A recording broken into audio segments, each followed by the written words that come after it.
continuous glucose monitors, or CGM, have a number of benefits, and those benefits have been supported by data from a clinical registry called the T1D Exchange, where we learned that people using CGM had better diabetes outcomes, whether they used multiple daily injections to manage their diabetes or whether they used an insulin pump. It was the CGM that made the difference.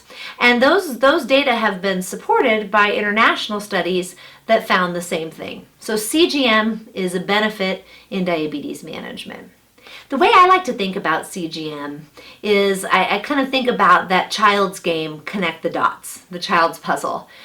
A blood glucose meter might give you 7 to 10 dots per day or data points per day if you're checking frequently. And while you can draw a picture with 7 to 10 dots, it doesn't have a lot of detail. But CGM will give you 288 glucose values in a single day. And this allows you to draw a very detailed, very nuanced picture of what your glucose levels are doing so you can make good decisions about what you might need to change in terms of your management. So there's 4 really primary benefits of CGM. First, you know where you are. You can look in your pocket, pull out of your pocket the reader, or look on your smartphone and know your number right away in real time. The second benefit is you can know where you're going with CGM. You can't know this with the meter, but with CGM there are trend arrows that tell you whether glucose levels are steady or rising or falling. Let's take, for example, bedtime. If you know your number's 150, isn't it nice to know also whether your numbers are going up, are steady, or dropping? Because if they're dropping, you can do something to prevent the risk of having a low overnight.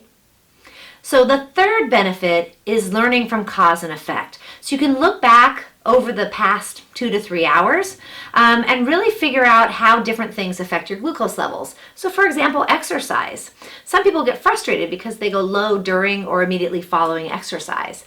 So you can test different things using the CGM. Maybe having a snack before exercise or reducing the amount of insulin you take can help prevent that low, and you can see it happening in real time, and you can repeat that experiment over 2 to 3 days. Finally, retrospective review, or looking back over the past 2 weeks for trends and for patterns in your glucose levels. And I would say this is best done in partnership with your diabetes care team when you're first getting started to get some expert advice.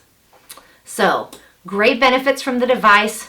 Where to start? There are a lot of options out there. Some are implantable, some allow you to share data, some require that you scan before you know your number. Again, the go-to is your diabetes care team to talk about what's best for you. And I also recommend you talk to somebody who has used one of these devices, who's living with diabetes and has used this device, who can give you some insight from that first-hand experience. So, a little bit of information about CGM. There's more research for you to do, but this shares a little bit about why it might be helpful in your diabetes care.